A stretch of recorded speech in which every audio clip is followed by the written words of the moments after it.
Welcome back to the Backside Poddy. This week we talk about the legendary career of Michael Hepburn and getting excited for Nationals this weekend. 2 gin and tonics, 2 vodkas, and a scotch. Yes? 500 watts, please. Now let's introduce you to the Backsiders. We've got a big crowd tonight. We got Freebs. Hello, Joshy. Sean. G'day. Nick. G'day, Blonde Josh. Johnny. How's it going, boys? Good, mate. And we've got Happy. How are you, mate? Good, thanks. That's the way. That's the way. We've got a big crowd tonight. The table's full. Let's get into it. It's been a while since our last episode. Had a little bit of a Christmas break. We've got a lot to catch up on. Mate, the first one of the year. Hooray. What have you been up to, Sean? Mate, been celebrating. Celebrating. What do you mean Tell me celebrate? about it. New Year's, Christmas. Oh, of course. Mate, it's never ending. I'm actually glad it's over. Oh, I'm so glad. Mate, I have been drinking non-stop for the past 6 weeks. And I tell you what, I'm going sober for a little while. Mate, I'm an AFD number 2 today. What's that? Alcohol-free day. Actually, This is day 2 Day of my 2 life without alcohol. Without alcohol for 6 or 7 weeks, maybe 8 weeks. I'm the same, mate. I slept so well last night. What a champion. I'm still recovering, I think. Yeah. But other than that, not a lot, Joshy. Got out to the farm on the weekend. That was sensational. And that's about it. That's it, mate. Surprise out at Warwick. Yeah, I was out at work. We Love bought a new tractor, actually. Oh, how exciting. Made it as exciting. So Did you take your gravel bike and ride the roads there, or you took your race bike? I took the BMC and I went com hunting. I saw that. Who's the Belgian rider? Is it Dries de Bont, who is like mad into tractors? And He sounds like a good Heavy guy. mind. No, I know who the Why don't you guy ask is. Effie? He's on the Tim de specialised Klerk team. or so Tim de Klerk has the Quick-Step, name of tractor, but I feel like there was Yves another Lampaert. quick step guy. Lampard. Yeah. Yves Lampaert, Yeah. that's it. Like, Yeah. Lovely. So Sean's been riding tractors. Freebs, what have you been up to? I've been riding the spoon, mate. Just been eating and knife and fork, mate. Just been hammering it. I'm up. I can tell. Oh, mate, this has been a big festive season, mate. So I'm in a bit of strife, but I'm back. It feels like Groundhog Day. I remember having this conversation this time last year with you boys, and it's literally 2.0. There's a lot of work to be done. I think some of us have got a conversation recorded from a pub somewhere where you said you're going to go sub 7. Yes. Up Cootha back at one point in time. That was at 15 pints in, mate. But I'll still do that one day. Just not at the moment, mate. I was out with Johnny this morning out the back of Cootha, and we did this little ramp thing, like a minute, just to get sort of the legs warmed up. And normally we finish sort of on the front side of nearly at the halfway point, and we were about a kilometre behind where we we're just looking at each other in absolute despair, going, Why we finished we so normally early?" get further than this. for the same amount of power. Anyway, so yeah, it's last year was project, I think 7 or 8, and this year it's going to be like 10, 11. So yeah, tipped over 80 today. So lots of work to be done. Get cracking, mate. I saw you working this morning at Cootha. Yep. Everyone was there except Nico. No, I was on my hands and knees trying to ride around under. Beautiful. What have you been up to, Nick? I had a really, really good Christmas New Year break, Joshy. Yes. We got a couple of good rides in together. Yes, we One did. of them was an awesome Camel's Pocket Loop. Start of a 3-day bender. Yeah. And the second one was maybe a little bit more ridiculous, riding down to the Gold Coast in a headwind. Kept a bit of a lid on it in the donut ride. And then if you're going down in a headwind, it means you've got a tailwind all the way home. Yeah. Oh, mate, we nearly took off on the way home. Red Bull style. I heard about this. Sean, where were you? Apparently you didn't want to ride with Hubbards in the rain. Correct. Yeah, well, Nick and I had fun. I didn't see any Hubbards or rain, so you must have been on the wrong invite, mate. That was awesome fun. You go over Tambo on the way down there? No, we just kept it on the velo way, just the flat, smooth way. Maybe a little bit boring, but we had places to go. A few punches, mate. No punctures this year. I don't think it was any. Well, didn't Tozo have a puncher? Yeah, probably. Yeah. Yeah, I just left him two behind. flats, left leg, right There's leg. a lot of air blowing out, but not his tyres, Yeah. definitely his mouth.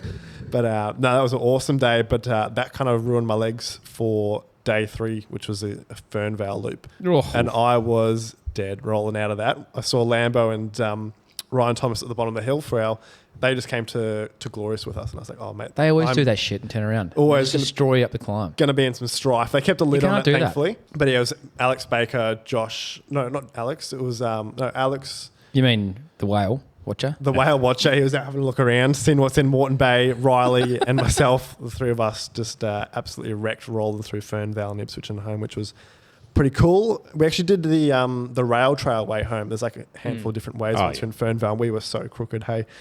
We were so exhausted. We rode our road bikes along the gravel rail trail. It actually works out all right. Yeah, it's okay. No one got any punctures and it's in good condition at the moment. So I would rate that if you're there.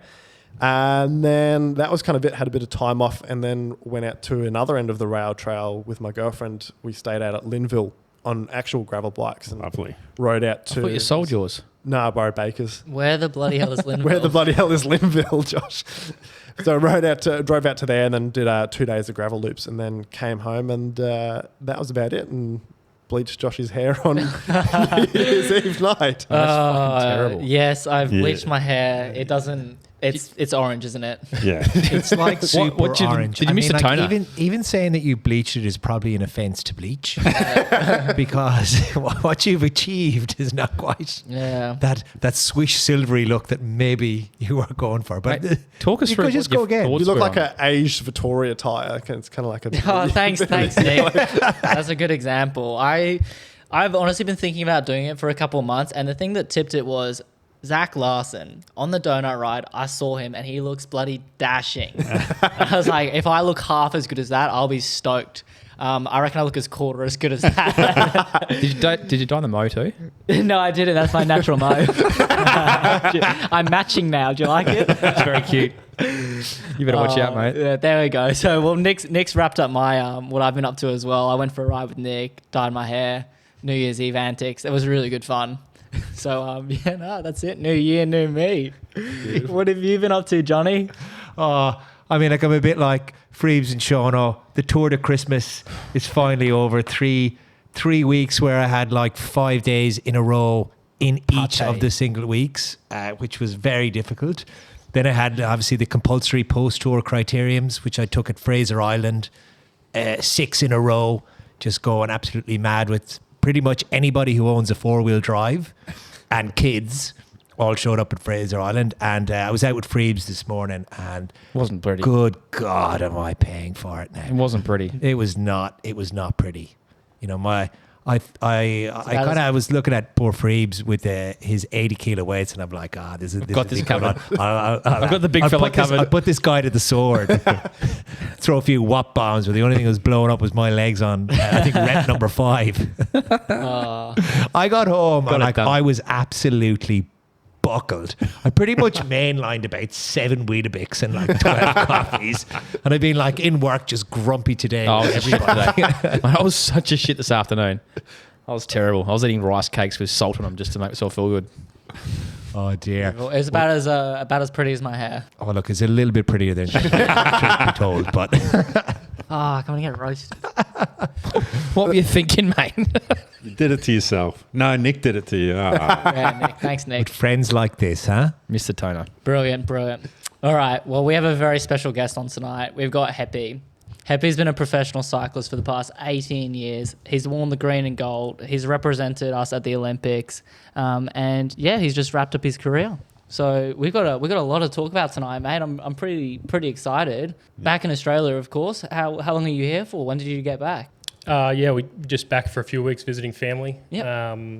We this time of year we always come back. Obviously this time's a bit different. Haven't got a bike and not out training every day as things are wrapped up. But just back for a few weeks visiting my family. My wife's from New Zealand, so we'll head over there in a few days. Spend a few weeks over there before we head back to Andorra. Brilliant. No bike this time. No bike. How weird. How's that feel? I did see your legs are a bit hairy. Yeah. I wasn't going to say haven't anything. shaved, I think since just before Japan Cup 3 months ago. Wow. But yeah, makes the travel a bit easier. Like, all fit in one car. Like in previous years with the kids and everything, it was always 2 cars come and pick us up. Yeah, 2 bikes, had TT bike, road bike normally. And then if you're doing New Zealand and Australia, like lugging them all over there. So it's a pain in the ass. yeah, just one suitcase. Actually, it was a lot easier packing up this time. It was a holiday. Mate, Yeah. what's been the best thing about retiring? Can you just like eat what you want? Obviously, you can have a couple of froths, but what's been the best thing about retiring? You can eat what you want, have as many beers as you want. But like, I'm getting to that stage now where I'm starting to feel it a bit. And, I've been running a bit, like maybe 3 times a week for the last few months, and it's enough to like keep a little bit of fitness. But it's just cracking me how high the heart rate is already. Like just running, like 15 beats more than I was a few months ago. Wow. But But yeah, it's obviously a big transition, and you know the period after I retired was pretty hectic over there. Like we were moving house, and I had some family over. My wife had an operation on her knee, which kept her off her feet, and we had 2 young ones, so it was a pretty hectic time. But it's just nice to come back here and enjoy some downtime with the family before we head back over. Yeah, right. Is it true, mate? You've got to sort of detune your body, mate, after 18 years of being a pro. Like, can you just stop cold, or you got to you got to ease yourself into it? I have heard that. Like the people say, like 6 or 12 months to detrain. I don't know the truth in it or not, but No one told you, obviously. haven't didn't get out in the rule book. But I do think it's like a pretty important time. Like we're used to so much exercise, and obviously on the eating side, like we eat a lot to fuel ourselves, and I think it's a pretty important time to like find that balance afterwards, because we're not burning anywhere near I'm not burning anywhere near what I was, and I don't want to be turned to a fat prick. So He looked at me when he said that. He looked at me when he said, "Get in my belly." So I'm trying to I'm enjoying this period, but yeah, I need to get back into it, and like I'll get back on the bike once I get over there in February. Start to ramp up the running a bit, hopefully, and yeah. Yes, let's go. Yeah. All right, mate. We'll wind back the clock. You've had a very, very long, impressive career. I just want to know how you first got into cycling. Like, was it your parents? What club did you join? What actually made you interested to get into it and do what you've done? Yeah, I got into cycling actually through triathlon. Like as a kid, I had a bike, but just a shitty mountain bike, and was just riding down to the park, seeing your mates after school or whatnot. Never really thought about cycling. And I played, like I was one of those kids that played all the sports. Like I played cricket for 10 years, soccer for 10 years, did athletics, cross country, all of this. And there was actually a girl at my school, and her aunt had been to the Sydney Olympics for triathlon, representing South Africa. And the girl I went to school with, quite a good runner, cross-country runner. And I think they were looking for a bit of a training group for her. And What school did you go to? that was Kenmore State School. Yes. Yeah. Oh, yeah. Was it Kenmore State School? You got the same school. Yeah, mate. High school was just down the road. I'd Kenmore always High. see your a hero. photo of Heppy on the in the School gym. Yeah, in the gym. There's a photo of you there. Loved Oh, it. Yeah, I drive past this. Obviously, it's on Mogul Road. I drive past it now from Brookfield all the time. But we started this small group, like triathlon group, and I'd done a little bit of swimming. Was quite a good runner, but had never really done much cycling or taken it seriously at all. And we actually started it was like Tuesday. We'd ride at on the Western Freeway there, and literally the first week was like from one end to the other end and back. Like 6K, 7K.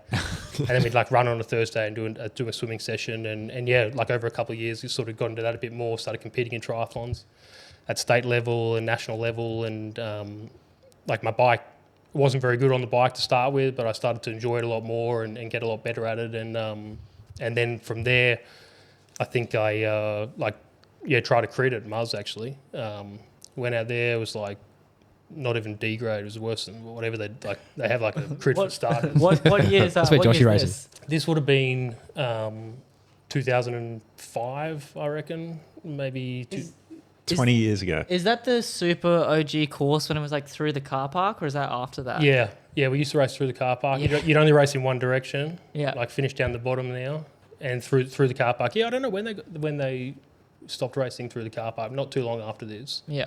But yeah, tried the crit race out one time and really enjoyed it. Went back the next week and actually won the next week. And then Let's go. they're like, "Oh, you got to go get your prize money." And I'm like, "Prize money? What's that? What's this about?" And then Hold the phone. I got like $20 for winning D grade. And I thought it was the greatest thing in the world. I was only 14 at the time or something. And then I was playing soccer and cricket, and Mum said to me like, "Oh, what do you want to do? Like, you can't just keep doing all these." Yeah, all these sports. time to choose. Parents are running me over like every afternoon after school at night, and I was like, well, they gave me $20, so I'm going to keep doing this.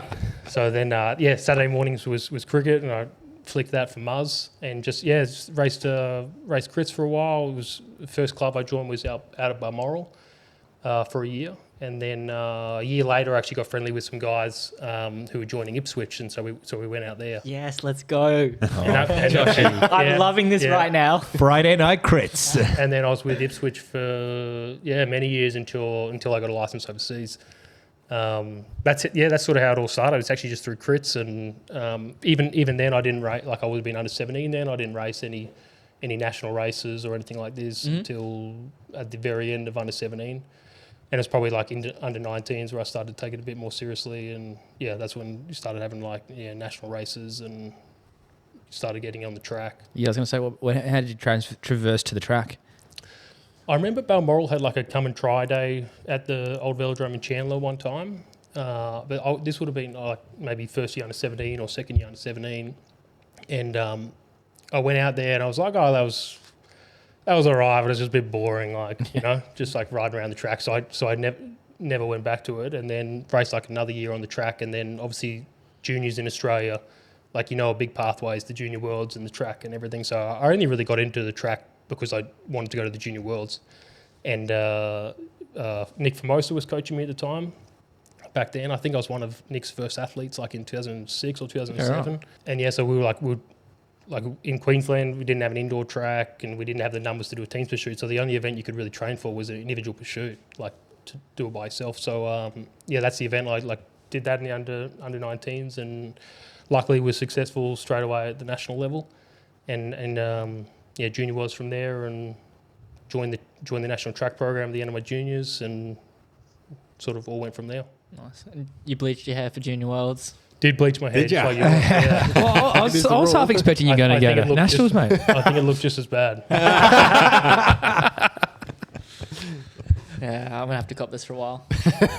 Without a question of a doubt. So look, when you were coming up through the ranks in the track, do you feel like you were going year by year, or by that time you were under 19s, were you starting to look to, maybe I will make a career out of this? Will I go track all the way? Was road even in your mind at the time? I remember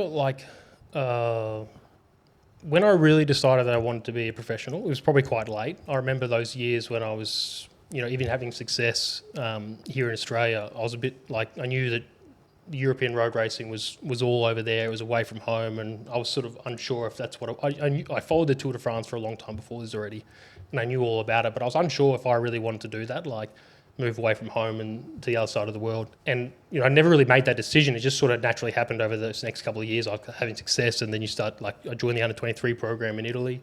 You're racing over there, and even at that time, I wasn't sure if this is exactly what I want to do. I was loving it at the time, but I was just sort of in that mindset, enjoying what I was doing at the time, and loved having the success we were having at the time. And then everything sort of just naturally happened, that then you find yourself and you go, well, Jesus, this is a real possibility in the next year or two that I could be in the pro peloton. Wasn't that program, the under 23 program, pretty successful in terms of the people that came out of that around that time? Yeah. Curbs was saying that, wasn't he? From memory, you said it was just a real crop that came through. That just it was a great program. They had this house in Castrona, 5 or 6 kilometres out of Varese in northern Italy. I've got it. I've ridden out to it. Oh, really? Hello, yeah. Yeah, this big house, and it has 12 or 13 just little apartments, 1 bedroom, 1 living room, and a small kitchen. And in the bedrooms, there's 3 single beds. So you're rooming the whole year with 2 or 3 guys. But we loved it. And who were you rooming with? I was with Durbo. Yeah, I was with Mal Rudolph. I think I've got his. I was with Jay for a bit, Pat Lane.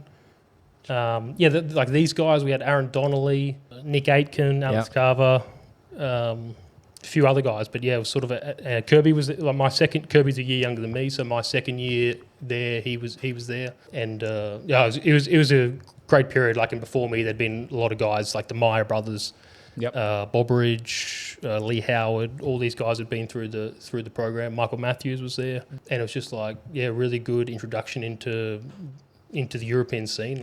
We had a great time there. We'd go over for 3 months, start of the year, come back here for a month, go back over there for 2 months, finish the season. Yeah, loved it there. You've listed off a lot of hitters that were quite present in the NRS back in the day too, because even your brother James would do a lot of NRS racing when it was the glory days. You could almost go world tour from it. Did you do lots of that? What years were those? Yeah, my brother did probably a lot more NRS racing than I did.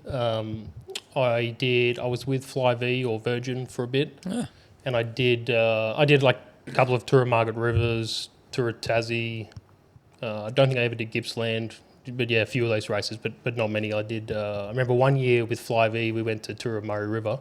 It's 14 stages over 8 days. It was like That's pretty cool. ridiculous. Jesus, that is I reckon the first day was like 150k road race. It was a single stage, and then you just had 7 days of double stages. What year What was this? Right. This would have been like this was when I was second year under 19, so it would have been 2009. There you go. And it was like double days. You'd either have 2 crits or like a road race in the morning and then a crit in the afternoon. It was just like nuts. And Hank was our director there. Yeah. We had like Johnny Cantwell, David Camp, and I think we won the overall in like 9 stages or something out of the 14. Just mopped him up. Yeah, it was good fun. That's very cool. It's not like Margs these days. It's 3 stages and it's all team time trials. Yeah, they used to do like double stages, all these races. Like I don't know what it was. Tour of Tassie was the same. Like did Tassie a fair few times. It was just like, yeah, how many stages can we fit into a day. 5-day bike race? That's so good. I was actually going to ask you, what's your view on Pro Velo? Obviously, it's a great thing for the sport. It's great that it's taken over the NRS and all that sort of stuff. But what do you think there could be some improvements on what they're doing, or you reckon it's a good pathway for the future? I think it's like I didn't follow the Pro Velo super closely this year. I do know Matt Wilson, who was heading it up, and like good on him for taking that on, because I think like someone has to, eh? Exactly, and the scene in Australia with the National Road Series just like slowly dying away. There wasn't really that many pathways for young boys and girls in this country, so I think it's a great idea. It'll take a bit of time to kick off, and a lot of that revolves around like TV rights, and this is what people want is to be able to broadcast their event, to get eyes on it. But yeah, like a short season, like I think it was all in 2 months or 2.5 months, and you guys are probably here for the Brisbane leg. Yep. And like they got to race in South Bank, which is a crit we had years ago. Like that's pretty cool. It was great. If you can go to venues like that and stick bike races where people are hanging out at night and around bars and drinking and stuff, I think You get crowds. Yeah, it's cycling is a hard one in this country to really see, to get people to see it for what it is. Like they don't really know what professional cycling is. It's not AFL or cricket where everyone knows it. But if you can take the race to the people and let everyone see that, I think then it's got good potential. Yeah, it certainly does. I think the one thing I'm not the biggest fan of, and I've been looking at the calendar for the Pro Velo this year, and it's just the short stages. Like a lot of people are traveling all over the country, and like you got a crit one day, a hill climb the next, and a kermesse the following day. That was Adelaide. Adelaide will be Double stack those days, you reckon? Yeah, double stack them. Put 8 stages in. Sounds like 14 day for stages. Happy. We've got 3 days of racing, and I reckon it'll be under 4 hours. Yeah. Because it'll be like a 13-minute TT, then a 1 hour crit, and then a 2 and a bit hour crit. So Is this the Brisbane one? no, this will be Adelaide. The Brisbane one's actually pretty good. Again, with like South Bank, Brisbane Blast days, and the actual road races. I'm not looking forward to that road race. The Lakeside or the The one. Campbell's Pocket. Campbell's Pocket. That's a brute of a course. that can't be a real course. That's not humane. That's No, not. it's inhuman. I'll change that. Okay, I'm keen. So you turned pro at 21, which was pretty young back then. And yeah, you've been a pro since then for 18 years. That's a really long career. Did you ever think about retiring earlier, retiring later? Why now? Why this decision? Well, it's 14 years in the World Tour. Like I think, probably including like under 23 years or something. So it's 14 years in the World Tour, which is like in this day and age, I think that's seen as a long time. It's like working to 80. Yeah. Like I don't think there'll be many guys in the next generation that have 14 years. But like a lot of the guys that I started with in the generation before me, like, that was pretty normal to have like 15-year careers. So like, I'm really proud of my time in the sport. And obviously like in more recent years, like I knew, I was a lot closer to the end than the beginning. Still loved it. I've got 2 young kids now as well. And you start to think about these sort of things and really I want to continue for another year or two. That was sort of my thinking at the start of the year last year. Wanted to continue for another year or two, and in the end, that wasn't really like a possibility. So then I sort of had to weigh up like, what am I prepared to settle for, and am I prepared to go to another team and maybe be in an environment that I know I won't enjoy on shit money, and it was like, I don't have to do this anymore. Like I loved it, but I didn't have to do it anymore. Yeah. Like it was a tough year with the contracts, with teams folding and teams merging, and if I was 27, if it was 5 years before, I would have looked at it pretty differently. But I sort of got to the end of this year and was happy with my time in the sport and said, look, That's it. Yeah, that's it. Had a great run with it. Yeah. It was always with Green Edge, wasn't it? Yeah, it was with Green Edge That's rare. since day one. So it was just Durbo and I, like we're the same year, so we did juniors under 23 together. Yeah. And now he's the only guy still going. Did you get any other offers or interest from other teams? This year, I was chatting to some other teams earlier in the year, and then sort of through the summer, I found out from Green Edge that they probably weren't going to renew me. And then, I was trying, and like I thought about it in my head, like which teams would I be prepared to go to, and there were some teams that I just didn't really want to be involved with, and in the end, sort of like probably come September, I sort of saw the writing on the wall and thought like, I'm not going to. It's time. Yeah, I'm not going to keep sort of chasing something until November or later. As I said, like I was 34, a couple of young kids at home, had really enjoyed my time in the sport, and thought, I'm lucky that I can walk away. Sometimes you can go too long. I can walk away from my career like, not in an ambulance. Like Yeah. it can't be said about everyone, and it is a dangerous sport, and certainly in more recent years, I understood that better. Yeah. Is that because of your children? I think also just with timeline? age, Yep. that comes, and maturity, and like if you ride around the peloton and look at the 34 to 38 year old guys, like they act differently in the peloton. Yeah, Like right. it's they're not the guys trying to attack off the front on a downhill, and Yeah. Yeah, And- talk us through that change of, and a lot of riders in that 30 age bracket, or those retiring as well, have talked about this change in the peloton, this very, very aggressive style of racing, and that, some young guys just really sending it much too hard. How have you experienced that, and who have you had to absolutely throw them out at to tell them, like, calm the fuck down? It's changing a lot, and I think that the point where it really changed was in COVID. Like at the start of this year, we started racing. We raced in Australia. I was actually in UAE when like it first hit the peloton, and we got locked in this hotel for a few days. They cancelled the race. Then we got back to Europe, and a few weeks after that, they cancelled. Like they shut down the season. Yeah. So we were all out for months. I think probably 4 months of no racing. Everyone's just back to the drawing board, training on ergos. I was in Catalonia at the time, and we weren't allowed outside for 10 weeks. You could only go to the supermarket. So obviously, like walking distance, so you couldn't even go like with your missus or anything. You had to like print out a piece of paper like stating what time you were leaving and why you were going outside. So like if you wanted to see a mate, you'd have to like tee up. I'll meet you at the Supo in 10 minutes, and you walk down that aisle, walk down this aisle, we'll have a bit of a chat. Yeah, I'll be on the bread section. You be in the grain section. We'll just move them around so we can chat. And then we returned to racing. Like they shifted the whole calendar, and I think maybe the Tour was the first Grand Tour, and then the Giro was in October, and the Vuelta was like finishing on the 25th of November or something. Like it's ridiculous. I mean, it's snowing. And we came back to racing, and it was just bonkers. Like the level had gone up 10%. Really? Just because of like, indoor training. Yeah, I don't like we look back on now, and that was the turning point of it. Just started going, now this sport is like really, really hard. I think like the indoor training, people started to focus on the training a lot more. The nutrition was starting to come into it. It was that time when like with the equipment, the TT stuff and the technical stuff, some teams had sort of started already a year or two before that, but everyone was really getting dialed with all their equipment, with their nutrition and everything, and then it just sort of never slowed down. Because they had time to focus on it? I think that was probably one of the reasons with the training. Like a lot of people, like, okay, what are we going to do for 3 months? How are we going to best prepare?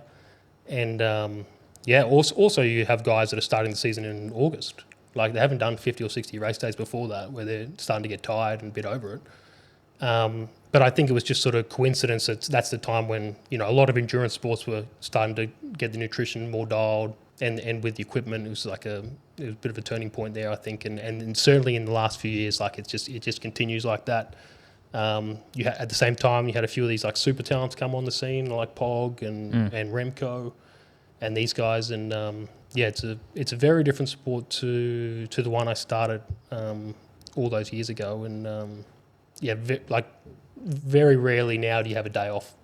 I think I did this year in the Arctic race in Norway. We had one stage where it was just like old school, super easy, 5 hours. Like we arrived at the bottom of the last climb, like 200 watts average. How good. And like That's we awesome. used to have days like that quite a bit. You do a Grand Tour and every third or fourth day would be like that. Whereas now you maybe get 1 or 2 of those days in a season. Wow. And this day it was like a 10-minute climb up to the finish. And like I think Pitcock won the stage, and they all just did like bonkers numbers all over the internet, like they're breaking climbing records and 7 watts per kilo for 10 minutes or something. And it's like, yeah, but we rolled We into the noodled. climb. 4.5 hours at 200 watts. Like Zone 1. none of these guys have done that.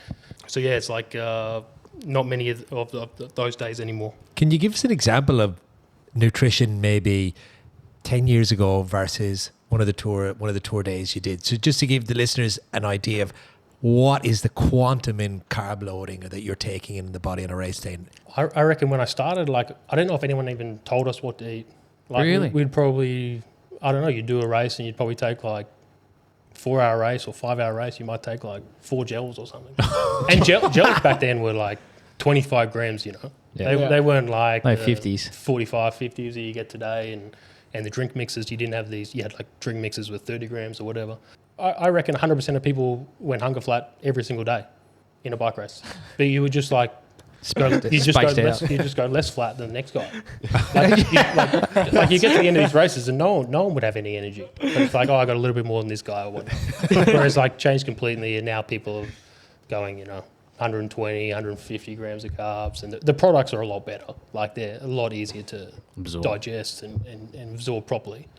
And these like supercharged drink mixes and chews and gels and whatnot. Now it's like, and guys are training like that as well. There's not like all this low carb training that we used to do faster training that we used to do back in the day. Not many people do this at all now. I do. I'm not totally against it. Like I think there's still a place for it, but now guys are just like fueling on race food every training session.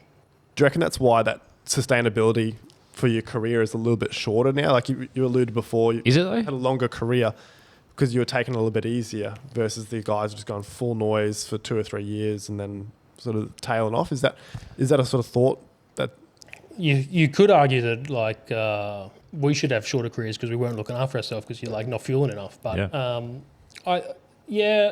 I think probably the careers will be shorter. I think we're probably too early to see. There's guys that have been pro now for 3, 4, 5 years, and they're the sort of guys we'll have to look at and see what they do to see how far they go. But I think there's a lot. These young guys are being put under a lot of pressure. Yeah, much that's what it earlier. is. Mentally and Yeah, they're like guys now. Juniors have power meters and they're working with dietitians and mental coaches and everything. We had none of this when I was a junior on 23. I think I got a power meter on my TT bike like 3rd year pro. yeah, right. But also there's more pressure on those guys when they first go pro than my years. Like in my years, you go pro and you get a 2-year near pro contract. You show like good attitude and some good science, and the team will re-sign you. Whereas now it's like pretty cutthroat. They expect not necessarily results, but like if you're a leader, yeah, but they expect like good performances straight away, and they don't settle for anything less. So like they're training more intensely earlier. They're taking everything much more serious earlier on, and they're not mature enough to deal with it potentially. Yeah. There's a lot of these young guys now, just like I think the teams some of these young guys, they don't have any distractions, and they sort of want guys that just like go out, smash themselves in training, and then just come home and sit on the couch and not do anything. Like, just play Xbox or something for the rest of the day. Like they don't have a girlfriend, don't have kids, and it's like they don't have any distractions, so they can just train, recover. because like that's what it is. Like a lot of the time is pretty boring and simple stuff. It's just like doing the simple stuff well, consistently over a long period of time. I don't know about you boys at the table, but I'm thinking of so many local junior cyclists right now. You're just painting the picture of a couple of people that I know right now. And it's fun. I actually think about it from a work perspective. Like we see so many people come through, and there's parallels here. We've got a lot of people that dealing with burnout. Like they just can't. They're on the whole time. Get to even the end of the year, and they're just like, they're cooked, mate. They just absolutely wreck it from a work point of view because they're just so burnt out from the pressure, the intensity, the need to keep pushing and driving, and people just burn. Like I ran a study years ago with my team, and I did a cortisol test for my team, and mate, I had my team so far off the safe range, like way past it. Just working people to the bone. Like you didn't even, Shit boss, mate. but it's like, no, but mate, if you did a cortisol test on these kids will be off the Richter scale, mate. Yeah. They're dealing with stuff they're not prepared. They're just not ready for, and they haven't got the resilience yet to be able to handle that. It's a really interesting space, and I think the next 5-10 years will be really interesting in that space because they're probably not getting a lot of support mentally from that perspective. Yeah, I think like the mental side's certainly starting to come into the sport a bit more in the few years, and now there's like, you know, a lot of teams will have like a mental coach or a psychologist or access to one. So I know there are guys using that. Like I actually personally never used anything like that in my career. You probably went the mentor route though, did you? Sorry? Did you have mentors? Oh, I had mentors, yeah. I had a lot of mentors and ex-teammates and staff members and friends outside the sport. And yeah, I would go to them, but nowadays a lot of these guys, the young guys, can be pretty closed off, and they're very focused, yeah, and they're just sort of, you know, training. That's it. It's hard to be on the whole time. Yeah. Cycling was a bit of a dirty sport a couple decades ago. That far? Lance Armstrong era and whatnot. I think, there's been a fair few people that have been pinged. And you've spent many years in the peloton. I'm sure you guys all chat on those 200-watt days. And yeah, you would have joined the World Tour, I guess, a few years off the back of that. What's your view on... Like, obviously, doping was used a lot in the peloton back in the day, and so many things have changed, and people have got faster. A lot of that's probably nutrition, but what are your thoughts on... Yeah, do you reckon there is still any doping in the World Tour, or maybe on the lower levels, or do you have opinions on these things? Yeah, first of all, these people like look at these times that Pog and everyone are doing, and they're like, he went this much faster than Pantani did 30 years ago, and you're like, are you fucking serious? look at the bike that Pantani's riding. Bike. Look at the bike he was riding. Look at these tyres. Even from 5 years ago. And I know Pantani was probably juiced to the grill. It's a different sport with the equipment.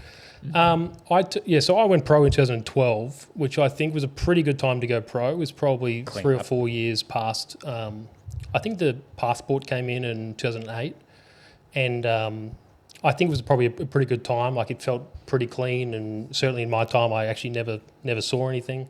And I remember thinking at that time, I thought the sport was in a really good spot. Like, but then, as time goes on, like, this guy gets done for Po, and another guy gets done, and then 5 or 6 years later, you're going, it probably wasn't as clean as I thought. But now I do believe that the sport is in a really good spot. There's obviously a few guys, like 5 or 6 guys, that are just freaks, and they're just way better than everyone. Like, it's ridiculous how much better they are than the rest. Guys in the World Tour are not being caught. Like, sometimes at the lower level you are, but yeah, like, obviously we chat about it and whatnot, but, you know, I have no reason to believe that, you know, it's happening that much. You'd be naive to say it's 100% clean. I won't say that. I think any sport is. You know, in all walks of life, there's going to be people that cheat. But, you know, I really do believe it's in a good place. Like, cycling is very tested sport. Probably, I don't know the numbers, but I think it would probably be one of the most tested sports in the world. We have a whereabouts program. I've been on that. Bridie had that the other day when she was here. They pinged her. Yeah. They came. Yeah. No, not not she had to here. go home. Yeah, she had to race off home. Yeah. So I was on that. I actually just got off it like a month ago, which is quite nice because, you know, you just, like, they ask, what you have to do on that is you have to provide a overnight address every day of your life. That's wild. And a 1 hour time slot of where you'll be so they can come and test you. and you have to be there for that time. How does that work if you're on a plane and you're doing like a big cross-continental and you're going to be...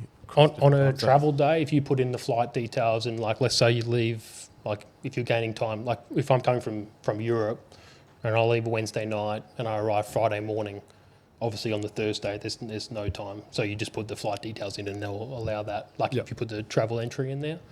But yeah, I was on that for like 17 or 18 years. I just got off it like a month ago. I wrote to them and said, yeah, I'm out. That put so much pressure on you on a night out drinking. You wouldn't be able to. You wouldn't. There's been many stories about guys at 3 o'clock in the morning. Get on my whereabouts and check. Do like this, but yeah, it was like, you know, you just knew like if you went to the coast or something, every single time you left, you had to update it. And yeah, even the last few weeks, like I was down the Gold Coast last week, and I was like going down there. I was like, I thought about it, and I'm like, no, don't have to do it anymore. How good. So I'm off that. But yeah, like back to the doping, I do believe the sport is in a good spot. Who knows? Maybe in 10 years' time, I look like an idiot for saying that. But no, like obviously I've been very ingrained in it, and I genuinely think it's in a good spot. I think you're right, and I think, like you said, the nutrition advancements we've had, the technological advancements, the training, like. Of course, everyone's going to be going faster. And the skin suits as well. Like skin suits are a big one now. Like how much faster they are than skin suits and booties and aero socks. Well, you're a TT expert. Give us some insights into. Yeah, he's two-time Australian champ. One time. Yeah. Get him a fact straight again. Yeah, like the TTs. 2014. 2014. Yeah. The TTs now like it's an arms race. It's just. You know, you've got to be on good. Actually, most of the manufacturers now are making pretty good equipment. Yeah, at times in my career we didn't have the best equipment, and like it goes down. Yeah, you know about it. Like where the Bianchis you're on. Yeah, that noodle Bianchi dog on the bike. What was that? Their TT bike called? Just other than that, I think it was the Aquila. That's it. Yeah, Aquila. And so I think the story was in one particular size, the whole bike worked. And then when you scaled it up to any kind of size bigger than, I don't know, a 52 or 54, the thing was a complete fucking noodle. So I was pretty lucky for most of my career on really good bikes I was happy with. But this year, like the season starts, and I think the first TT I had was in UAE Tour. And I went there, and it was like 20 minutes, I did my ride, and you know by the numbers and how you feel and everything. I was like, oh yeah, it's all right. I got like 22nd or something. I was like, nah. Like I was in these TTs, I was like always top 10. With that performance, I was top 10. Anyway, other guys riding, same performance, and the Yates boys were, Simon at the time was like, we're having problems here. Like no one's like, guys are getting 40th in TTs and whatnot. And in Torino that year, I got 9th, and then we went to the Giro, and again, like had a prologue, had a great ride, and was like 32nd. And I was like, no, I don't know what's going on here. And then again, the last TT into Milan, same thing, got like 20th or something, had a great ride.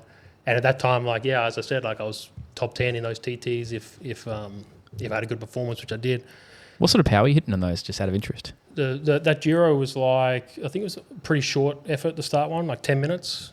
I think it was like 475. Fuck. Jesus. But I remember 13 Ks. It was, I think. Was it that long? Yeah, it says 13.7. I could be wrong. In 21. Oh, not 21. Sorry, 25. But Affini was there. I reckon it was Affini's first year. 475. Affini had just left our team and gone to Jumbo, and I think he got second there. And I was chatting to him the next day, and he did like over 500 or something. That's wild, eh? And then this final one in Milan, it was maybe 35 minutes, and I did like 420 or 425, and then it was just like, yeah. Anyway, like we were complaining a lot to the team, and I think the team thought like maybe we weren't preparing properly and whatnot. And then a week later, someone from the team called me, and they're like, "Oh, we've got to go to Milan to the wind tunnel." Like they started to listen to us, and we flew to Milan with the bike, with other bikes that we'd previously used, with like maybe 5 or 6 different wheel manufacturers and tires and everything, tested it all out, and like to see what we were doing, because I think it's not necessarily just the frame, like it's the whole package of the tires and everything as well.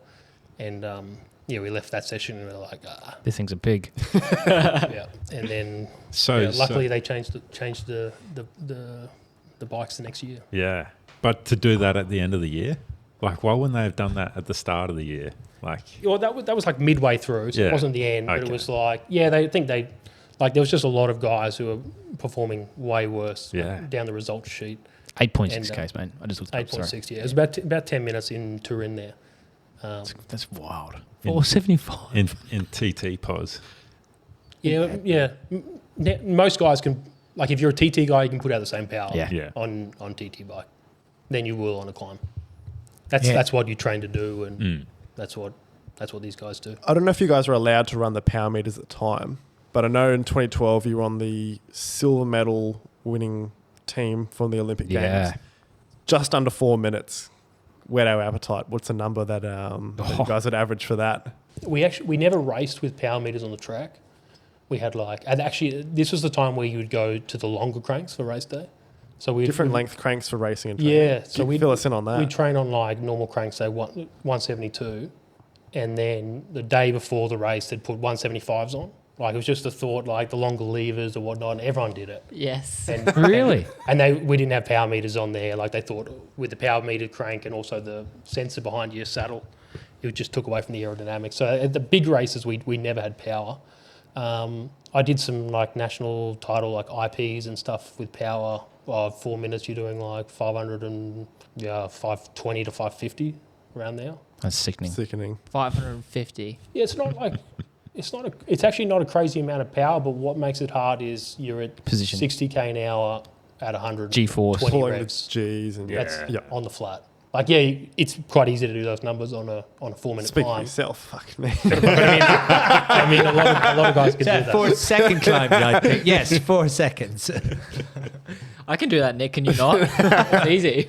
I was doing that this morning in my car. Wait. So you won the individual pursuit at the World Championships in 2012 and 2013. You had the track team pursuit, and you guys came first in 2010, 11, 13, and 14. Bit of a golden era for you. Was. Went well at track cycling. What kind of equipment changes have you seen from? Actually, you wouldn't have done too much track recently, but I'm sure you've had some insight. No, I haven't ridden the track since the Rio Olympics. 16. So a long time ago. Silver? And actually the times we were doing compared to now is like our times were disgraceful. Like they have chalk and taken cheese difference. so much time off now. I think in Rio we got silver with 350 flat, I think it was. And now they're doing, I think they've gone 10 seconds quicker. Yeah, it's 40s. Wow. Like 10 seconds quicker. And there's guys now who are riding under 4 minutes for an individual For pursuit. an IP, yeah, I won which the is Worlds nuts. in 4:12, and at the time that was like third or fourth fastest time ever. Wow. Yeah, because Boardman had the unbreakable record that Bobridge took, and then it's the equipment has changed a lot in recent years. I haven't followed the track that closely in like for that period after I was out, but the last Olympics I enjoyed a lot. Yeah, it was watching them take it to the Poms. Good team. And, I was obviously there in London and Rio when the Poms beat us. So I really enjoyed that Australia got one up on them. Yeah, we stirred up Bingham the other day. Yeah. We let him know. Yeah. You had Welsford on the team back in the day. He would have just been a young pup. Yeah, that was Welsford's first Olympics. Like Yeah. it was like first year in the program. He's always doing that shit with his hair. Yeah. Yeah, he was. He went on to 2 more Olympics after that. But yeah, we had as I said, like that period of my life down in Adelaide in the track program was like a great time. I joined when I was 18, and I think the whole team was like 18 to 21. We had the Meyer brothers, Yeah, weapons. Had Lee Howard, Jack Bobridge. Bobridge was there. How's that going, mate? Yeah. Rowan Dennis. Stay in touch with him, Joshy. Can we talk about Jack Bobridge and Rowan Dennis at all? I spent a lot of time with them back in the day. Yeah. And Glenn O'Shea, Lee Howard, and these guys. Like we had a great time, and like obviously won the Worlds a few times in the TP. I won in the IP twice. Jack won once in the IP. Cam was winning Yeah. points race world titles. Left, right, centre. Madison's with Howard. What's your pool room look like, mate? Haven't got anything on display. Nothing. One day? No, I don't think so. Like No, I'm not really. I don't want to really put jerseys up or anything.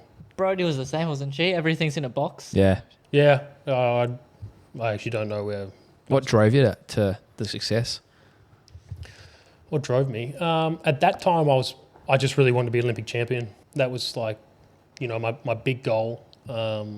Obviously, with the track, the Olympics is everything, more so than the World Championships. Whereas on the road, it's probably the other way around. But yeah, we had a good group of guys there and really wanted to win an Olympic gold medal. We came short in London, and then I probably would have, if we had won there, I probably wouldn't have gone back. But then I took a couple of years out of the program and actually went back again before Rio, like 12 months before Rio, went back. And then in Rio, we went really close, but So close. but didn't win. And then sort of after that, I just went, it's not meant to be.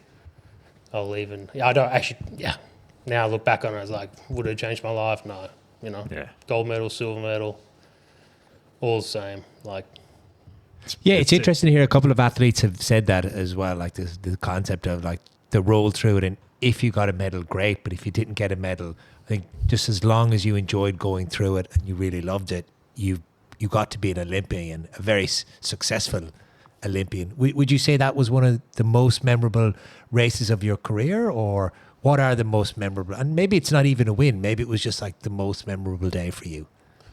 Yeah, like most of my career, I was a domestique, so I wasn't riding for myself. So I wasn't the one going for the victory or anything. But yeah, like certainly in that time, we were winning. So like you are there as a winner. And it's very different to the road.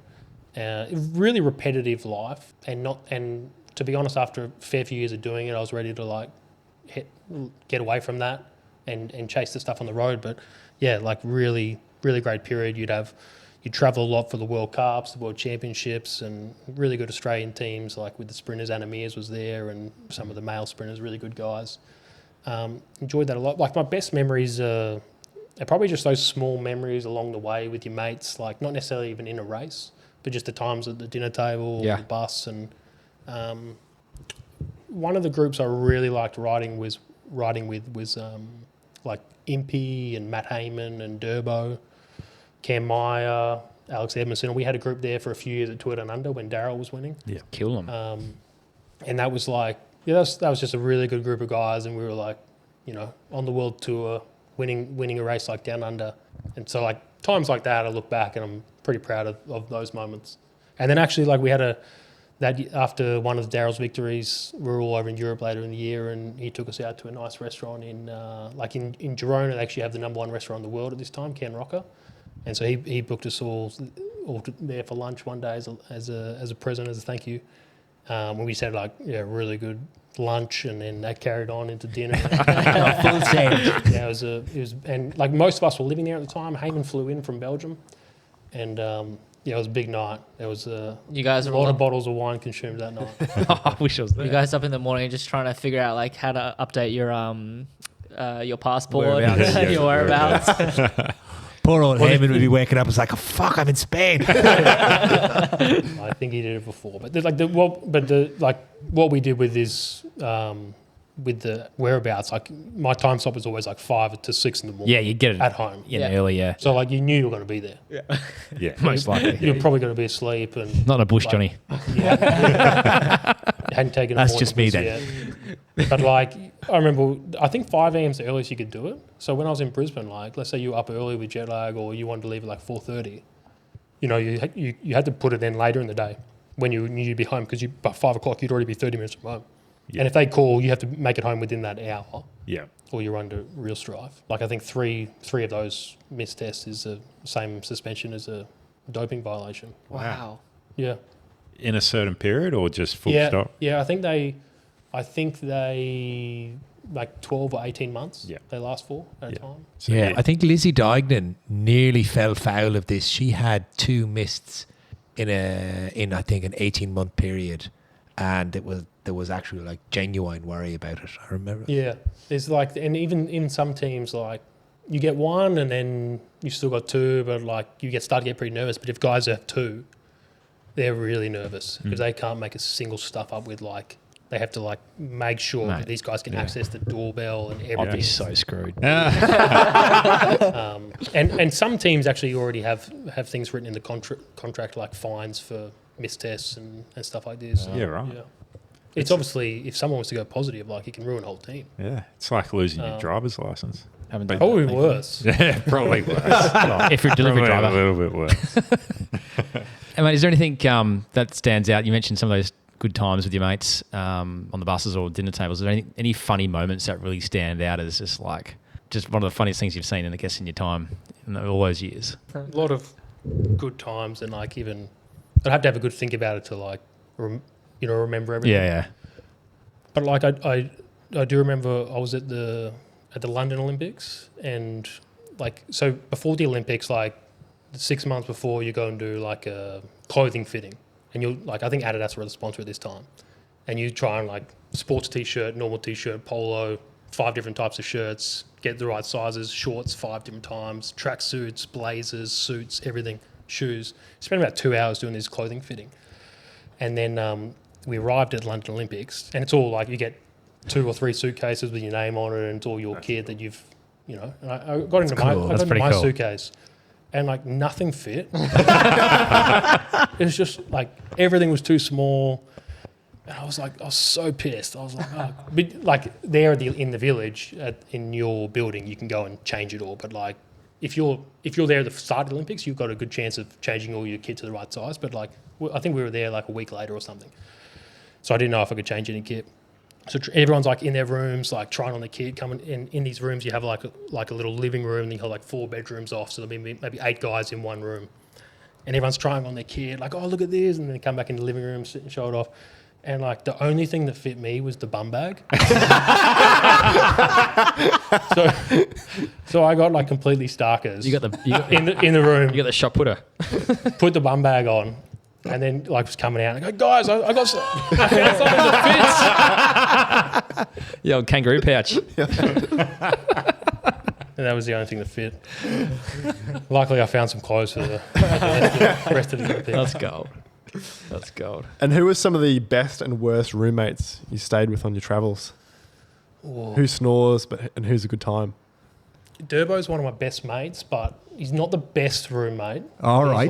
like, with all the lights on the TV, he's like very fidgety with all that, has to tape them all up and everything. And wow. Yeah, like, lights coming in, Yeah. remotes, and then there's like an alarm clock, you got to shut that off. And, Full dark room.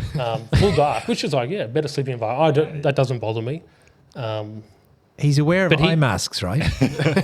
He's been through the eye mask phase. Oh, okay. He's been through like the tape on the mouth. He's been through it all. We roomed together actually just a few months ago in Canada. We hadn't roomed together for a few years. He chilled out a lot on a lot of it. That's pretty funny. Good roomie. Ben O'Connor. I've roomed with Ben once this year. He was all right. Is that right? Yeah, he was. good. Daryl's another one of my good friends. Except Daryl never brought like any entertainment. Just So he serious. just like sit there and start talking all the time. No. You want a bit of talk, but not too much talk. Like if you want to pull out a book or What's that like on Get on your phone. week 3 of a grand tour? Just want to talk, or like, no. yeah. But there's guys now who just travel with like PlayStations. Seriously, they travel with like PlayStations. And they just, So they just- antisocial. Is that they just you? sit there- Oh no way! Oh, come on. Mate, he's an old school. I haven't got the attention span to play. I think play that's the video best thing about like going away for team camps and all that is just the camaraderie you have. Yeah, But- often like you have a good chat at dinner, you sit around after dinner, have a chat, and then at a certain point, like you're deep in a stage race, you're pretty tired, you just want to lie down in bed, and it's sometimes the only time to catch up with family, like at home. Yeah. So you do that, and like we're all guilty of spending too much time on Instagram, just Trolling shit. Dude, that'd watching be the, funny reels. But just doom scrolling. That'd be the best, having Durbo rooming with like one of the young bloods. They've got their PS5 out there. They're playing He's GTA. taping up the TV. He's trying to play GTA. Durbo's like, I'm going to throw this thing out the window. he's definitely not the worst, Durbo. He's definitely not the worst. And we get along. Good recovery. Good recovery. The worst is messy people. Yeah. Like their shit just comes out of the suitcase and it's all over the room, and like a lot of these hotels you're only in for a night. Yeah. So you come in at like 6 or 7 p.m. and you leave the next day at 9 a.m. And are you in a room with two singles or what's Yeah, it was always like 2 to a room. Yeah. So you like 2 single beds or Yeah, if you're in North America or in Asia, sometimes you get like a double bed each. Surely Poggy doesn't get Double bed. He gets his own bed, does he? I reckon Poggy'd have his own room. Poggy probably has his own hotel. Yeah. Big budget. Didn't you just sign a massive deal with Adidas? I saw. Did I see that anywhere? No one else saw that. No idea. He's probably signing deals left, right, centre, mate. But that's a good question. Is what's life like on tour? Like the Giro, the Tour de France, all that. Is it by the end of it? Are you bloody over it? The whole every night's a different hotel. 3 weeks of just the circus. Is it? Yeah, Does it wear you out? Does that wear you out more than the racing? it can. Yeah. Like it often just rolls into one. Yeah. Because you're just moving all the time. And I was probably guilty of it my first few years doing the Giro. You're not really taking note of the areas you're in and what part of the country you're in. And I certainly made an effort in the second half of my career to don't know when I'll be back to all these places, and it's a beautiful country. And there's some great parts. So then you take note of a lot more. And I used to enjoy the different parts of Italy, like with the Giro particularly, they all felt like many different countries in one, and they had a really different feel to it. So you'd feel different, like whether you're in the mountains or in Tuscany or over the Veneto region, and you know what that region was famous for. But That's pretty. yeah, it's pretty full on, but you get used to it. You get really well looked after. Yeah. You got a chef. You roll out of bed, go down to breakfast. Chef cooking you breakfast. That's cool. You want omelets? They'll do that. Yeah. Then you've got a time. You jump on the bus, nice comfortable bus. You go to the race, get there nice that's and pretty early, cool. sitting on there, coffee machine, toilet, showers, Yeah. all of this, and then after the race, again, bus transfer back to hotel, massage. You don't Chef's really. cooking you dinner. Like it's pretty simple life. Yeah, you don't And- have and to think for yourself too much. And certainly, after kids, I started to realize The value of your own time. I started to realize it's pretty easy going to these races sometimes.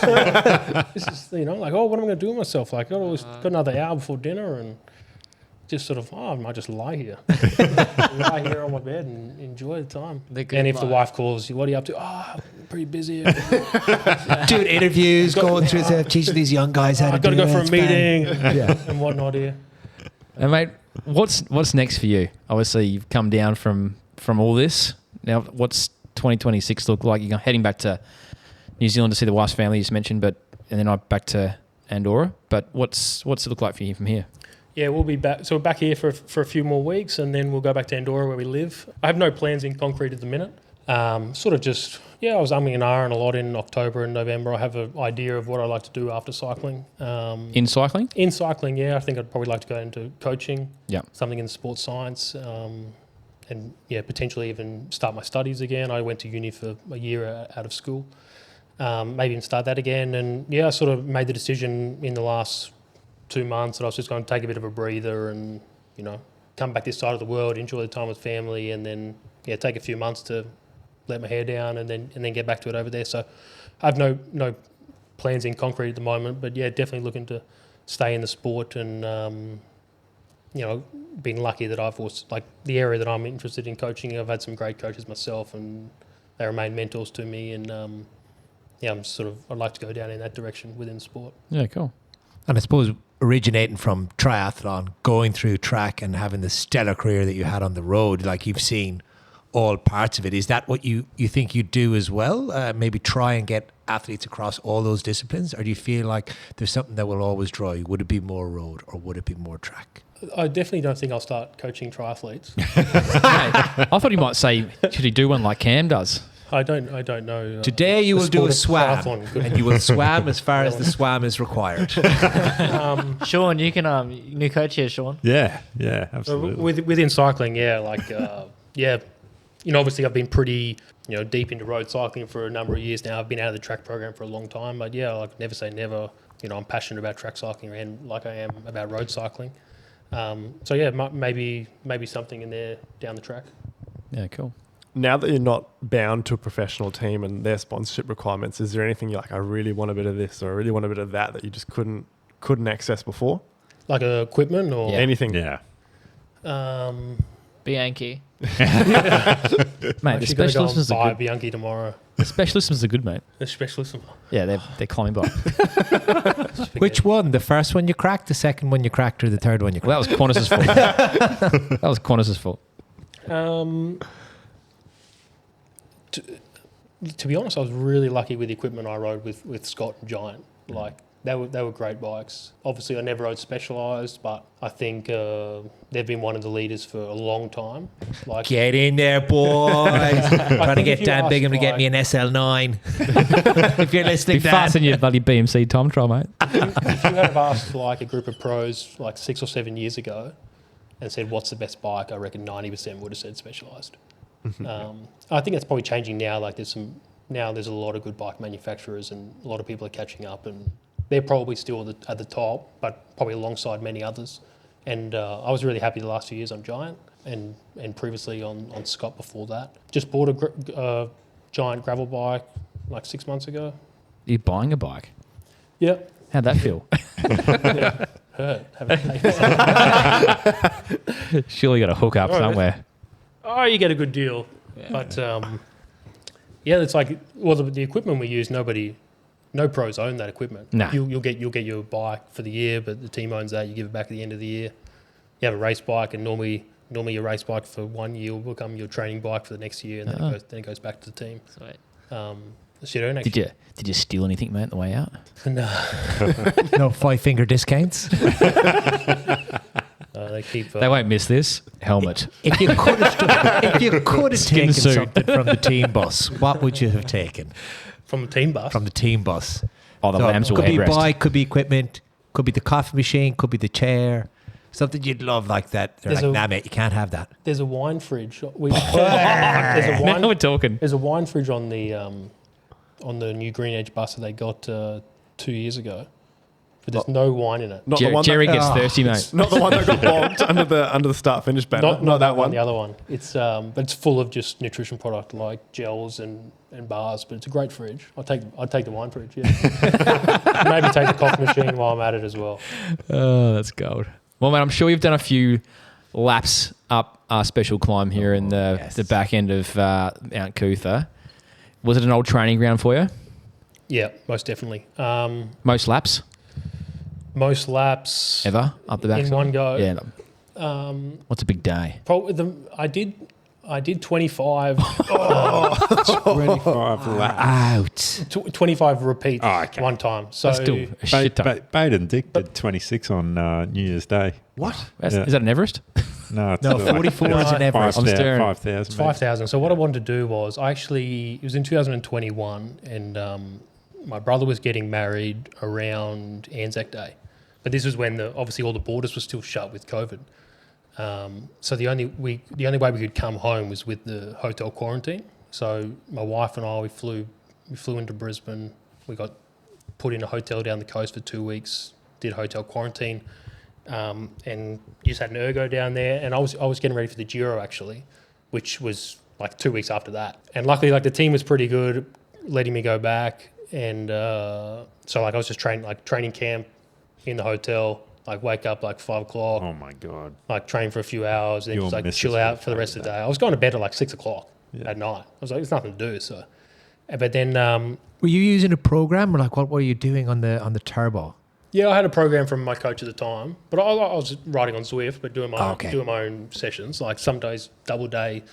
I wasn't actually going crazy on the hours. It was maybe like 15 hours a week, but like a lot Intensity. of it. Yeah, we knew about it in advance, so we did like just a lot of like basically a VO2 block in this time, and it was training. And then I knew I was going to have about a week on the outside before I flew back to Europe. And my brother's wedding was in that time, and was like, I'll probably go into like a bit of a volume block after this because I haven't done anything for the last few weeks. And I sort of just came up with this like challenge to do. I called it 5 for 5 under 5. So it's 5,000 meters, 5,000 kcals in under 5 hours. What? So you like, and the start and the finish place has to be the same place. So you can't you couldn't just go from the bottom of one climb to like 5,000 meters without going, because the downhill, the time actually kills you. Oh, yeah. That's why it makes it so hard. So like to do, I think 5,000 calories is like 280 watts average. Jesus. To do 1,000 an hour Holy is moly. is 280. But obviously you got a downhill, so you're not. And then you've feeling got it. like the, and You're not of course burning. Cootha has the road across it Rip the downhill. No, so I just Reps. went up It's back just down. reps. Yeah, it'd be too Right. slow. Yeah, so it was going to be like, there was just too much wasted time doing The lap. a lap. Too much. Oh my god. So I worked it out. I had a lot of time in the hotel and hotel quarantine. So I was doing like Strava profiles up and realized like 25 repeats. So I'd go up from bottom to top. I'd turn around after the descent, just a little kicker there. Yeah. Turn around there. You get like another meter for free there. Yeah. Which, after this long. And I worked out like, if I do that every 12 minutes, then I'll do 25. So it was like, So you did 25 reps under 5 hours. yeah, I did it. Wow. I did it, and it was like I did 26 because Good I measure. had 10 minutes left. So I did like 26, and it was 4 hours 58 or something. That's I think I averaged unreal. like maybe 10 watts more than I needed to do it. Like I just it wasn't. Well, it actually wasn't really that hard. Yeah. It was just like a long day, Sounds easy. and it was 5 hours, and I didn't want to stop for drinks. So Was it I hot? just- So you, it didn't, wasn't super hot. you didn't stop either. No, but I asked my dad if he could come out after 2.5 hours and give me a couple of bottles. Yeah. So he drove What out. a champ. You're a weapon. He, Eh? dro- he drove out and gave me a couple bottles. And I was just riding up at like 360 watts or something. Yeah, easy. And then, Zone 2, zone 3. do that in like. Every time he yeah, mentions the power number, we all start laughing, and he looks just like, "What are we talking about?" but that's like 9 minutes or something, and yeah. 2.5 minutes to get down. By the time you turn around and get up to speed and whatnot, Yeah. and that's probably the craziest thing I've done on Kuthel. That's insane. Best time up the backside. Have you given one a rip? Never. Never. Never. Maybe once when I was a junior, Yeah. like when I first started. But I used to do that climb like 3 or 4 times a day. Like at the end of training, I'd go there and just ride around three laps or something. Did a lot of efforts there, like strengthies or VO2 efforts. I wouldn't have done VO2 efforts top to bottom, but yeah, I've never. I did think about it. I was riding one time like a couple of years ago with one of the Walsh boys. I think he had the Strava up there, and we chatted Finn. about Hey, it. Finn. It was like 6 minutes or something. Yeah. Yeah, he still does. He's got it. And I did think, I was like, I knew I wouldn't do 6 minutes, but I was like, I wouldn't mind like seeing what I can do. I'd probably be, I don't know. I thought like somewhere around 630 or something. 76 kilograms, so not a lot. Bit heavy, mate. But now I'll probably never ever be that fit again. So I'll probably never do it. How would you pace the climb if you were doing it now? Like if It's so short that you'd leave a little bit in the tank for the last 500-600 meters where it just kicks up like an extra %. I reckon if you were going to ride to like power, I'd try and just say ride at 500 till that section about 1.5k up. And then from there, try and lift it. And, if you're able to put out more power in the steeper section, you'll get more bang for your buck. Correct. Rather than like if you're dying in that last 500 meters, you'll just hemorrhage time. when Dan did some quick calculations on his spreadsheet of destiny and kind of came to that same conclusion as well. It's very much as a power to weight climb, even though there are some equipment choices that we've heard from the boys at Caden Wheels. Yeah, And like obviously reverse mode. aerodynamics, like you probably, I don't know, they'd be going above 20. It's like 23 kilometres or Yeah. 22 kilometres Yeah, an so hour. but not But it's- massively. But it's fast. also pretty steep. Yeah. Like, is it 8.5% or around Yeah, 9? nine. Yeah, so Yeah. like, power to weight is like Everything. It's a lot of that, but certainly with the equipment, you would want like some aero stuff and light. Start chopping your handlebars off. Jeez, I might give Kutha a crack this year. Yeah, the boy. Yeah. I haven't done it for We're a going to while. get you two, Freebie and Shawnee. I- just I've just actually- riding I've with I've each got to other. lose. I've got to lose 11 kilos. I've never given it a fair crack, eh? My crack last week wasn't very good. Tell us about it. I told Nick about it. I don't want to talk about it here. I've been roasted enough as it There's is. always next year, mate. Next year already. We're staying that early. Roasted the colour out of your hair. Well, mate, there is a big week happening this week. Huge week. Nationals. Is there any FOMO? Just going to watch it on the telly, or are you just going to turn the TV off completely? No, I haven't really got FOMO about the Nationals. I'll miss Down Under. Down Under's a great race. Sick. Really good race. Mate, All there in the one hotel. Good city, Adelaide. Great city. I had a lot of fun there in Adelaide. But this week, like, I got to go there last year, and it was actually a really nice trip because instead of flying back to Brisbane for a few days after the Nationals before we went down to Down Under, I just decided to stay there with Durbo And he obviously won. He Yeah. had a really nice few days after the race. I mean, awesome. Celebrating with his family, and I hadn't been to Perth I'd been once before, maybe 17 years earlier. It's a nice spot. So yeah, Did he jump straight on the white shorts? Did he consider not wearing the white shorts? he was against the white shorts. I don't early. blame him. Yeah, Plappy was trying to get in his ear and I get did him over the line. did see a photo of him doing a Perth crit Yeah, the other that's week. what I saw in the white shorts. In white shorts. He had a few kits this year. He had the white shorts. Yeah. He had grey shorts. Yeah. I think he quite liked the grey shorts, and then he also had the black shorts. I think probably black's the best. Like just Keep it simple, mate. simple, Yeah. clean. Plappy loves the white shorts. He loved the white shorts. Yeah. Yeah. I reckon Plappy wants the national championship again this year, just for Yeah. Well, How's he for the looking, mate? white Is he looking? Is he looking the goods? He's always in Sparkling form. in good Two- form here, and even he didn't win last year, but yeah, he could have won if he wanted to. yeah, He's won 3 before that, I Yeah. reckon, on Yep. the trot. They're in a 4-peat.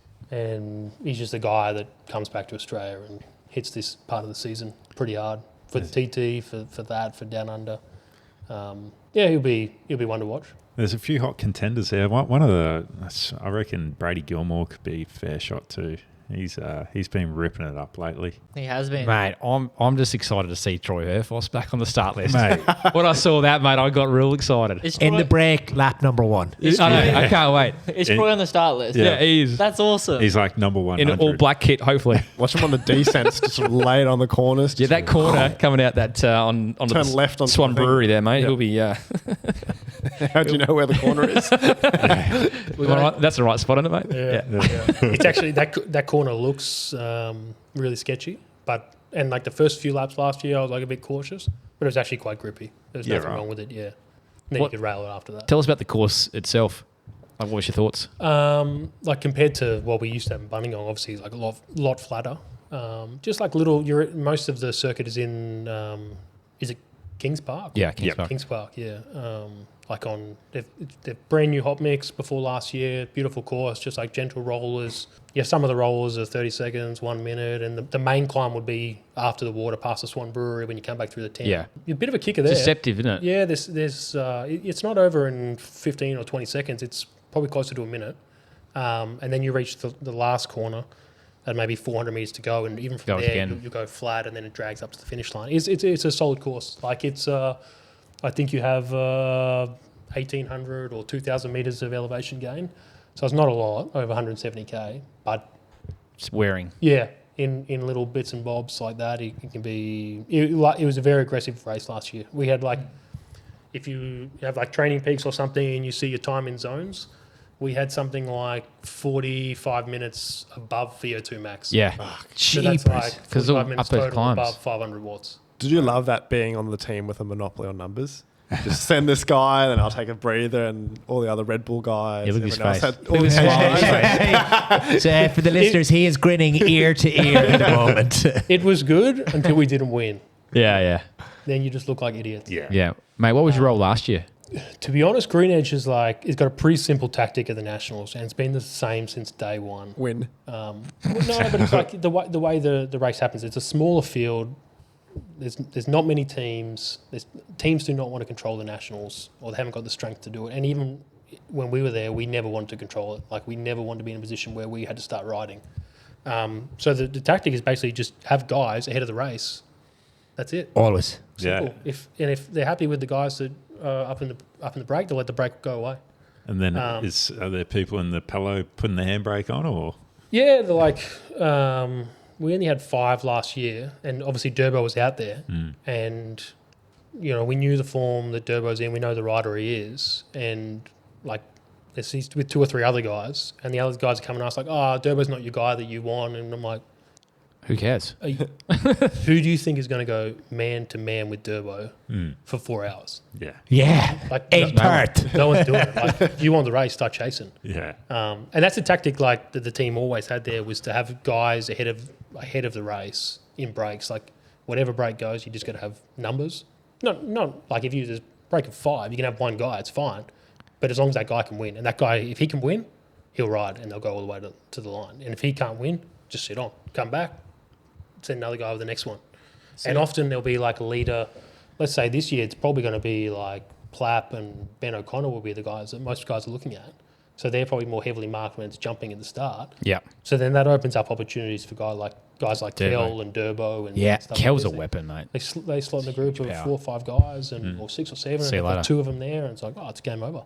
So we've got a couple of locals that'll be hopefully trying to contend for the win. We got Liam Walsh and Blake Quick. So some advice for them might be to just mark out Kel or mark out a couple of the other Green Edge riders that aren't the red hot favourites and get up the road early. It could ride away. Could be. They both had great races last year, actually. Very, very good race. Yeah. Was Liam on the podium? Yeah, third. Liam just came around at the end and nabbed third. Yeah. And Blake Balake Quick was was there. up there as well. Yeah. Blake. Balake. Blake, Balake. Balake. He got 4th. He just got his bike serviced recently too. It's in the workshop. JJ. Hey? I thought, Did he slip I you some thought- extra cash? I thought he quit earlier in the year. He quit. I No, heard he's still He's back. He rode for Rougeard this year. Yeah. He won Noosa.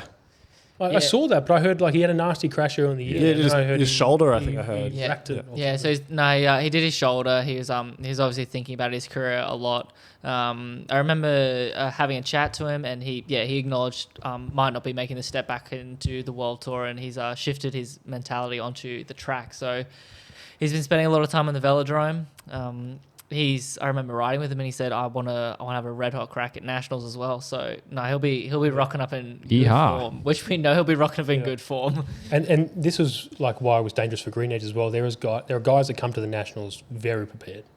Like, and there's always, you have your usual guys that come out and hit the Aussie summer hard, but then like every year you got 2 or 3 guys in the Herfos. Road Series who just come to a bit of a purple patch, and like and we don't know these guys that well. Yeah. So, you might not. You might don't be know in how a that break. You race. don't know how he sprints or what Who was- distance he's going to go. How was the team bus? What was the guy from WA that took does the air hubs? Freeberg. What was the Freeberg. bus like when Freebs. Freeberg won that That's day? Freebs, by the way, mate. Yeah. That's the other Freebs. Freeberg's he's Durbo's brother-in-law, so Oh, really? Durbo was stoked. No, he was actually in the track program in those years when I was. He was there for a bit. Actually, like there was quite a few nationals where we mucked it up. I think Miles Scottson. All Scottson with the flyer, The flyer. maybe at 1.2 kilometres out. Yeah. Kel got done that year as well. Was Kel on the No, team? Kel was came on the second. Inform team. Kel was on the Inform. Yeah, that year. Kel nearly beat Cam Meyer. Yeah, I That's think it. it was the first one that Cam won. Yep. There was plenty of years where we didn't win the nationals, and I in my first year pro we had 17 guys on the start line. Wow. Jesus. There's 17 Australians. Did you win in that the one? team. We won that. Half the It field. was Thanks- like McCarthy Holmes. Thanks to McCarthy one Holmes guy. and the Balmoral women's team. What's Most of us were not much help that day, but Gero won that. Yeah, he's a was weapon, fine. mate. He was carrying the team for. Who's your pick for the crit and the TT? I saw something that Welsford won a crit. Yeah, he won yesterday. WA state champs. I would have pumped. I saw a little video, and it must have been was it Brady that he beat, Yep. And Brady and Gilmore. Stevie Hall. and he put that was pretty he good. put a fair few lengths into them. So I'll pick him for the crit. He's by himself again this year. Yeah, Yeah, Soul Ineos rider. he'll be able to find a few mates out there. And then for the TT, I think it'll be. I reckon Jay Vine could. Jay Vine is Jay looking. Vine could get up. And I think he came out and he was speaking about the fact that he tried to prepare just a little bit better this year, particularly for the TT and also for the road race as well. Yeah. The thing is, like, after the year that he's had, it's just hard to see him not getting marked out of it. Well, he'll have down under as well, so he'll be going pretty hard for this period. But the TT that Jay Vine did at the Worlds was unbelievable. That was nuts, wasn't it? If he does a performance like that, no one's beating him. I don't think Plappy can even beat that. No, I think Plappy will be up there, Kell will be up there, but You reckon Kel will be up there? in the TT, yeah, he had a great ride there last year actually. Yeah, Did you get third? I think he got third there last year. He's had Yeah. a couple medals. Yeah, no, he's a weapon. He had a good ride there. He had another 1 or 2 really good TTs in Europe this year. He's a In big the- boy. In the World Tour, he had one, and maybe somewhere else earlier in the year. And he's going all right at the moment. I think so. Yeah. I spoke to him not long ago, and he went over to Perth about 10 days before. So must tell you something. That they're taking it pretty seriously. He's hungry. He's Yeah. quite good mates with Welsford, though, isn't he? So Yeah. you're training with him over Yeah, there. yeah, they'll be training. So and then the road race, who knows? I guess it's like obviously Green Edge will try and play the numbers game, small field. It's not controlled. Like, it's going to be pretty aggressive. The first half of the race is like the most important because you just keep racing until the right breakaway goes. And then after that, it's just game over. So, Who would you like to see win? well, Durbo, I would have liked to see Durbo win, but he's already got his win. Kel, I'd love to see win. Yeah. Yeah. I'd love That'd to be see, cool. Love to see Kel win. Chris Harper. Oh, yeah. Chris Harper's had Is he some knocking on the door? terrible luck. Mate. There was one time he was away in Buninyong and he's absolutely decked it on one of the corners when he was riding with Jumbo Visma. Yeah, I remember that. Yeah. It was tough. Mate, I was there on the balcony down at in Brighton the other day in Adelaide. It was hot as hell. It was like nearly 40 degrees. I'm out there having a couple of cans. About 3:30 in the afternoon, and who goes past? Chris Harper. Training out there in the pure heat of Adelaide. Probably some 240 kilometres Yeah, it was. a day as Mate, well. he was down the loves beach, it. mate. Yeah, Yeah. he was Because done he's in longer reps. he's in Allgate, I think. Yeah, he is. Yeah, so he's still got a fair climb to get Yeah. home. I spoke to him the other day. He's flying over there, I think, on Friday, and he's with Q36 now. Yeah. He's got Oh, Damo yeah. there. Damo's doing Yeah. the Nationals as well. Yeah. And Harper's been there, like, so close many times in the Nationals. Yeah. Love I to see remember him get on, up. on Bridge Lane when he was, and it was Alex Edmondson Edmondson. won. The Yeah. two of them were both like, head and shoulders. It was like, this is the best race ever to watch.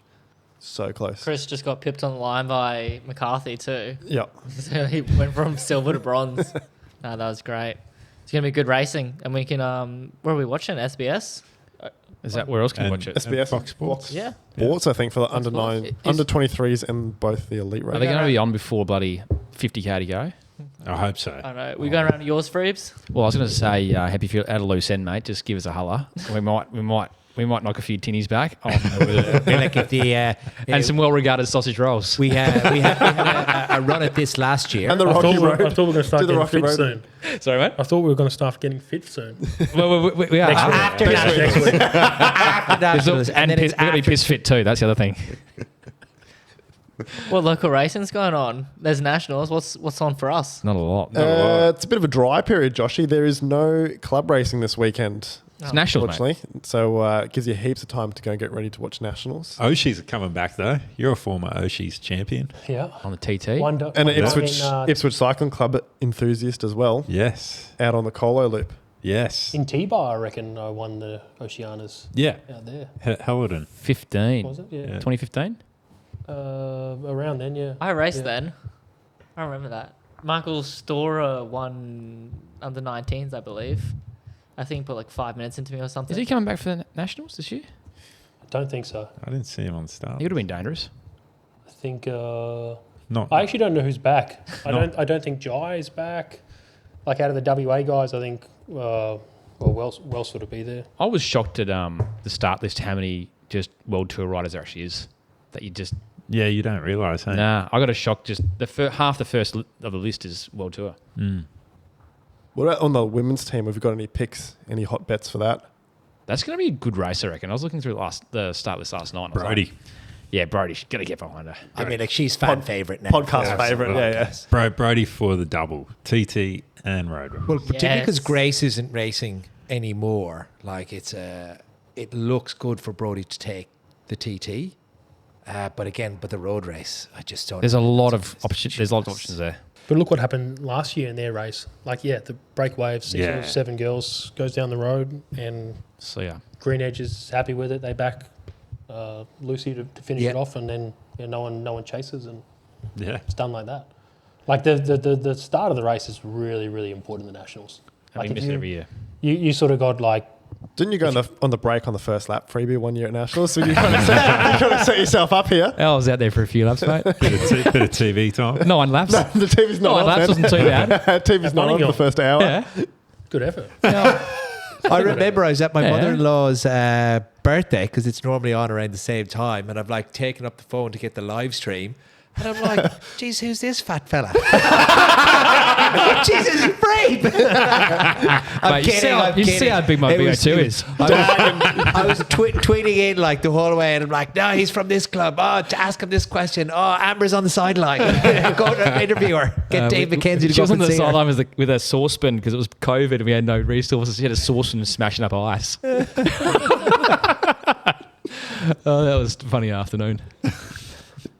And you didn't I finish rode the race. straight. This is not a book. I've got a photo of this. I rode straight into Buninyong and drove straight into the pub and had a Captain Sensible.